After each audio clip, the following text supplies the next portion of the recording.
Les saludo cordialmente en el nombre del Señor, deseando que Dios les bendiga. Es un gran placer estar nuevamente en este programa para continuar hablando del tema es necesario. Estamos hablando de esas 4 cosas que son sumamente necesarias para nuestra vida espiritual. Hemos hablado ya 2 de ellas y una es necesario pasar por dificultades. Es necesario que nuestra fe sea probada. ¿Por qué es necesario? En primer lugar, porque es un gran beneficio para nuestra vida y luego va a ser bendecido nuestro prójimo. Es necesario porque allí donde experimentamos el gozo del Señor y el brillo de su gloria resplandeciendo en nuestra vida. Es allí donde experimentamos la sublime presencia de Dios en las horas difíciles. Por eso es muy necesario pasar por dificultades. El apóstol Pedro habla que es muy necesario para que resplandezca, para que sea inefable la alegría y el gozo cristiano. El mismo apóstol Pedro dice, no os sorprendáis del fuego de prueba que ha sobrevenido sobre vosotros, como si alguna cosa extraña aconteciese. Para un cristiano es muy normal, para que a su vez seamos participantes de los sufrimientos de Cristo. Tengamos el mismo camino que el Señor Jesús pasó. Pero también hemos hablado que es necesario que atendamos las cosas que una vez hemos oído, aquellas cosas que son tan importantes, no simplemente tenerla en la memoria o en el recuerdo, sino que la practiquemos. Por eso es muy necesario que atendamos, y el hecho de atender es practicarla, porque si no, corremos el riesgo de acostumbrarnos a ser insensibles, corremos el riesgo de que nada nos conmueva, y corremos el riesgo de simplemente ser un religioso más.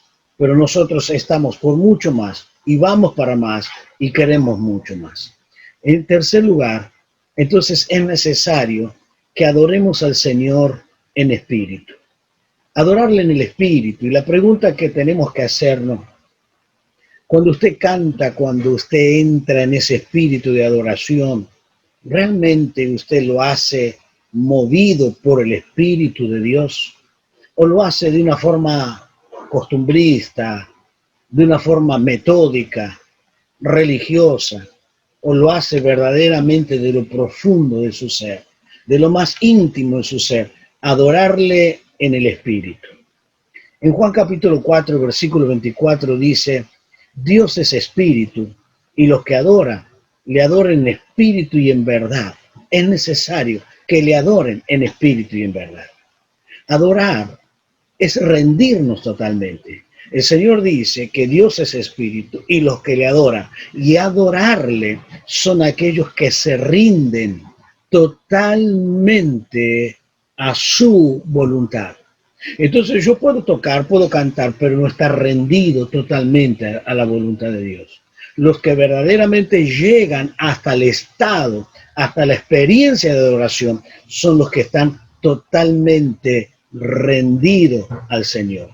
Pero en segundo lugar, adorar al Espíritu es estar en una comunión íntima con el Señor, estar entrelazado con el Señor, de estar bajo su preciosa bendición. Entonces, adorar al Espíritu es estar rendido, es estar en comunión con el Espíritu, y el Espíritu me da esas experiencias sobrenaturales, esas experiencias espirituales que el mundo natural no lo puede percibir. Pero en tercer lugar, adorarle en el Espíritu es estar bajo el total gobierno de Dios, es someterme a su voluntad, a su dirección, y lógicamente estar a su servicio, estar dedicado a servirle de todo corazón. Entonces, adorarle en el Espíritu, estar totalmente rendido, es estar en plena comunión, es estar bajo la autoridad y el gobierno.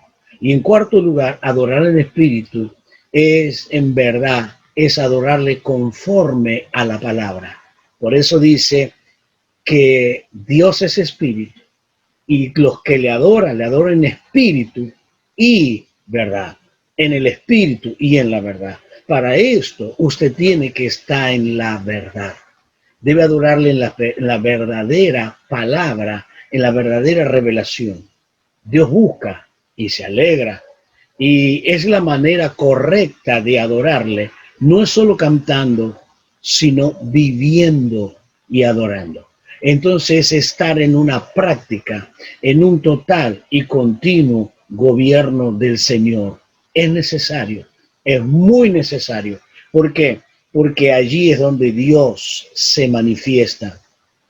Es Dios donde ministra, es Dios donde habla, es Dios donde renueva, es Dios donde nos quebranta, es Dios donde hace milagros. Cuando realmente le adoramos en espíritu, Dios se encarga de esa reunión, Dios se encarga. ¿Recuerdan ustedes cuando Salomón inauguró el templo? Salomón inaugura el templo y allí la presencia de Dios fue tan grande, tan gloriosa, de una manera tal, que cuando trajeron el arca, el Espíritu se encargó de que llenara la casa, llenara con la gloria y ministraba, era el Espíritu y no el hombre. Era el Espíritu de Dios que ministraba. Y es así donde el Espíritu ministra cuando adoramos en espíritu y en verdad. Pero la cuarta es necesario. Es necesario que compadezcamos un día ante el tribunal de Cristo. Vamos a compadecer. Por eso 2 de Corintios capítulo 5, versículo 10 nos dice, porque es necesario, que todos nosotros, cuando dice nosotros, se refiere a los salvos, a todos los salvos, compadezcamos ante el tribunal de Cristo. Todos debemos compadecer ante este tribunal, para que cada uno reciba lo que haya hecho, mientras estaba en el cuerpo, sea bueno o sea malo. Todos nosotros, después del arrebatamiento de la iglesia, cuando la iglesia se ha arrebatado, debemos compadecer ante este tribunal. Todos los salvos van a participar de este gran acontecimiento del tribunal de Cristo. Claro que ese tribunal de Cristo no tiene nada que ver con el pecado. Los pecados ya han sido cargados en Cristo y Él fue quien cargó nuestra culpa y también nuestra consecuencia. Allí van a ser juzgadas las cosas que hemos hecho para el Señor. Si verdaderamente lo hicimos, y el tema principal es este, ¿qué me motivó a hacer lo que hice? ¿Qué pasión yo le puse? Alguien dijo una vez al gobernante o a la gobernante de Inglaterra, cuando le invitó para que haga parte de su equipo, el gran hombre de Dios le dice, hay muchos que le ponen pasión para el oro, hay otros que le ponen pasión a la fama, pero hay otros que le ponen pasión a las almas. La pregunta es, ¿a qué tú pones tu pasión?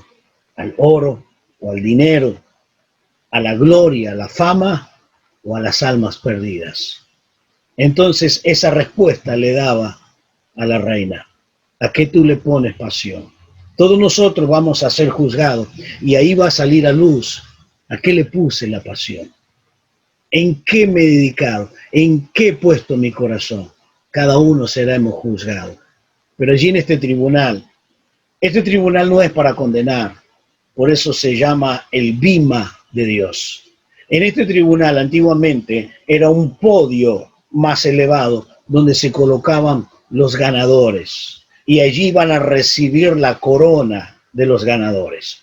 Y es allí donde vamos a recibir la corona de ganador de todo lo que hemos hecho, conforme a lo que hicimos. Allí el Señor nos va a juzgar. Allí el Señor va a colocar conforme a lo que hemos hecho en esta tierra. Vaya que hay que pensar en esto, ¿no? Usted como salvo, ¿qué está haciendo para la obra de Dios? Acuérdese, usted tiene que rendir cuenta un día con el don que Dios le dio, con el talento. Un día vamos a rendir cuenta y vamos a recibir conforme a lo que hemos hecho, pero conforme a lo que motivó a hacer lo que yo hice. Esto es importante. No lo hacemos para ser galardonado, lo hacemos en gratitud por ser salvo. Y somos agradecidos, y por ser agradecidos, le servimos. Colosenses 3:23 dice, todo lo que hagáis, hacedlo de corazón, como para el Señor y no para los hombres. Tengo que dedicármelo al Señor. Si bien en el contexto de este versículo, le está diciendo a los esclavos, y le dice, háganlo para el Señor. Ustedes como esclavos sirvan, obedezcan como para el Señor y no para los hombres. Hagan su trabajo fielmente como para el Señor. Y esto vale para todos nosotros. Lo que hacemos, lo que dedicamos, sea en la obra del Señor o fuera de la obra del Señor, en el trabajo, en todo lo que hago. ¿Para quién lo hago? ¿Cómo lo hago? ¿Realmente lo hago como para el Señor, para glorificar?